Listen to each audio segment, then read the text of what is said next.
Bonjour à tous, bienvenue dans cette nouvelle vidéo pour apprendre à poser l'encolure de la blouse Colline. Alors tout d'abord, sur le patron vous avez une grande bande d'encolure qui est la même taille pour toutes les tailles. C'est une bande qu'on va poser au fur et à mesure et on va recouper ce qui déborde. Donc vous prenez votre bande et vous allez déjà la repasser comme indiqué sur le livret, envers contre envers, et bien marquer le pli, donc sans la détendre. Et ensuite, on va venir la séparer en deux morceaux, à la moitié, tout simplement. Voilà. La première étape va être de poser la bande d'encolure sur les hauts devants de la blouse. Donc, de la pointe du haut de l'épaule jusqu'en bas du haut devant. Alors, la pose de cette bande va se faire sans étirement. Parce que si vous étirez, on va venir tout foncer et tout déformer le décolleté. Alors, la première étape va être de poser la bande d'encolure en jersey, donc dans le V, le long du V, et jusqu'en bas des hauts devant. Donc, la bande en jersey, elle est en jersey non pas pour l'élasticité, on va pas avoir besoin d'élasticité, mais on va juste avoir besoin de la souplesse du jersey pour, surtout à cet endroit-ci, au croisement du décolleté, pour le finir bien droit, pour tourner, hop, dans l'axe, comme ceci.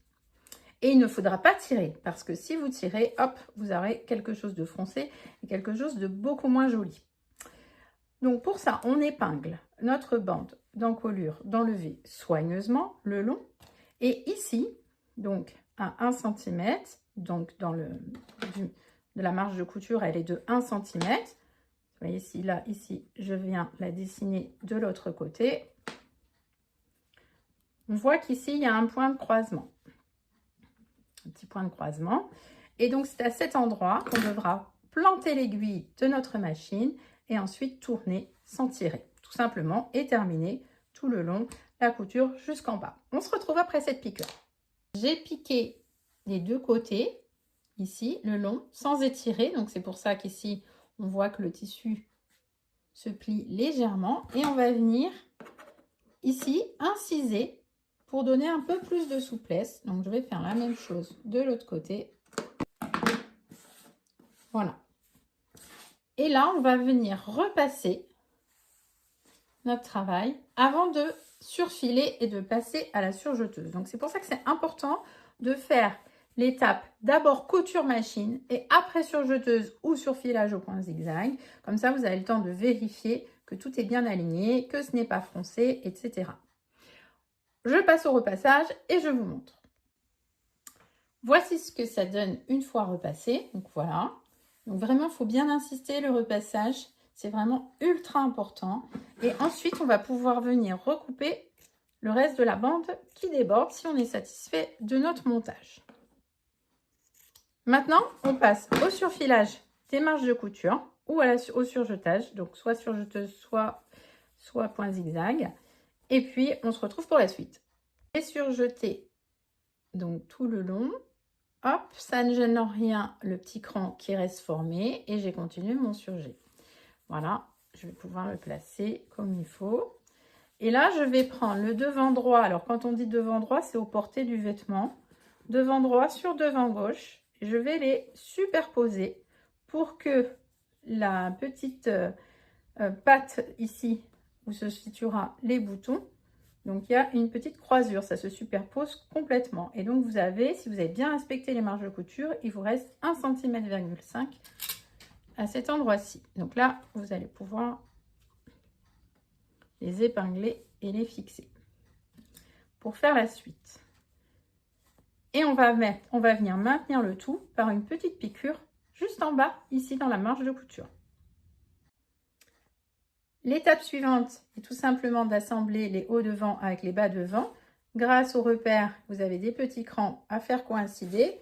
Hop, endroit contre endroit et bien le milieu de la patte, vraiment au milieu avec le milieu.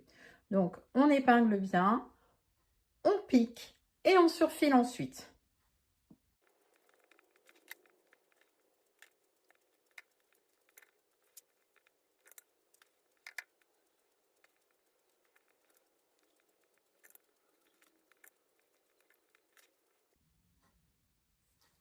ma piqûre est faite.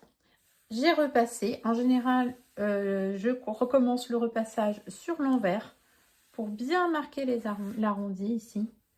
La petite colline, vous voyez. C'est pour ça que je l'ai appelée d'ailleurs colline.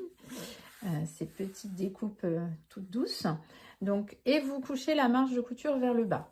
Et ensuite, on va venir vérifier que tout est ok, que c'est bien centré, qu'il n'y a pas de plis, que c'est bien régulier. Et là, vous pourrez passer seulement à la surjeteuse et faire votre point zigzag.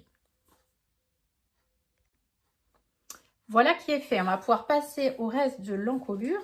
Alors déjà, pareil que tout à l'heure, si vous n'avez pas bien aligné votre bande dans l'alignement de l'épaule, il est encore temps. Voilà. Ensuite, vous allez prendre le dos. Le haut du dos, les épaules. Et on va venir assembler endroit contre endroit l'épaule devant avec l'épaule dos. Et en principe, si vous avez bien respecté les marges, donc à 1 cm, ici, vous allez avoir 1 cm de trop, ce qui est tout à fait normal. Donc là, on va venir piquer et on va laisser ce centimètre dépasser du dos. C'est impératif pour pouvoir faire la finition ensuite avec la parmenture. Donc, j'épingle. Et là, je vais piquer pareil à la machine à coudre et je n'aurai pas besoin de surfiler de suite. Donc, juste épaule droite, épaule gauche. C'est pareil des deux côtés. Voilà, avec le petit centimètre nécessaire pour la suite. On respecte toujours bien ces marges. Si vous débutez, vous pouvez les tracer. Voilà qui est fait. Donc, piqûre là, de chaque côté, on a notre petit centimètre. On va prendre notre parmenture. Donc, on a pris soin de thermocoller et de surfiler uniquement en bas dans l'arrondi. Et ensuite, on va venir la poser par-dessus, donc endroit contre endroit du dos, par-dessus sur l'encolure. Et on fixe avec des épingles soigneusement. On n'a pas besoin d'énormément d'épingles. Et ensuite, ce qui va être important, ça va être de démarrer la couture vraiment à pile poil le long ici de la bande de jersey qu'on a laissé. Voilà, donc là, normalement, si on est 1 cm, on est pile le long. Et puis, ensuite, on va juste coudre tout l'arrondi. Donc là, pareil, on se cale bien le long. Pareil, vous pouvez vous tracer si vous n'êtes pas sûr de vous. On commence avec des points d'arrêt, on fait le tour et on se retrouve juste après. Une fois que vous avez terminé la piqûre d'encolure, il ne vous reste plus qu'à refaire la couture d'épaule en prenant cette fois-ci la parmenture avec. Donc, vous repassez sur les coutures d'épaule.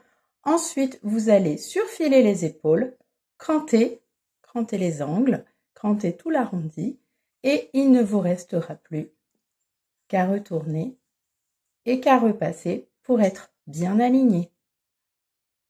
J'espère que cette vidéo vous aura aidé à poser l'encolure de votre blouse colline. N'hésitez pas, s'il vous reste des questions, à les glisser dans les commentaires. On se retrouve très vite sur les réseaux sociaux, sur Instagram, sur Facebook et sur moijecoupe.com. À très vite, bonne couture!